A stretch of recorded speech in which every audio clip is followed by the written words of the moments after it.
अस्सलाम वालेकुम नाज़रीन, आऊं यहाँ अनवर अली सोलंकी ॾिसी रहिया आहियो Sindhi shoes news TV. Sindhi shoes news TV bulletin में अव्हांखे भलीकार ख़बरुनि जो सिलसिलो जारी।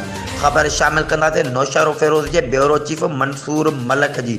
पाकिस्तान पैरामेडिकल स्टाफ एसोसिएशन 2076 पारां नौशरो फिरोज़ जे गैर क़ानूनी ॼाणाए जिबरी तौर बरतरफ़ 74 मुलाज़िमनि खे बहाल करण जी ख़ुशीअ में सिविल अस्पताल नौशरो फिरोज़ में पुरवकार तक़रीब मुनक़द थी, जंहिंमें civil surgeon doctor Khadim Hussain Mangrio, सूबाई सदर ख़ादम हुसैन मस्तोई, एजाज़ ममनाई, ज़िला सदर अशरफ कुरैशी, मोहम्मद सऊद बोयो, यूनिस वसण समेत बहाल थियल मुलाज़िमनि वॾे हंग में शिरकत कई ऐं सूबाई सदर खे गुलनि ऐं नोटनि जा हार पहिराए मुबारकबाद पेश कई। जंहिं खां पोइ रैलीअ जी सूरत में DHO ऑफिस आंदो वियो, जिते संदन ज्वाइनिंग कराई वई। उन वक़्तु अॻुवाणनि चयो त अॼु असां लाइ ईद जो ॾींहुं आहे, जो असांजे कयल जिदोजहद रंग लातो आहे ऐं असांजा मुलाज़िम बहाल थिया आहिनि। असांजो ईंदड़ टारगेट सिंध जे मुलाज़िमनि जो सर्विस स्ट्रक्चर ऐं टाइम स्केल आहे, जंहिं लाइ जेतिरी कुर्बानी ॾियणी पई और न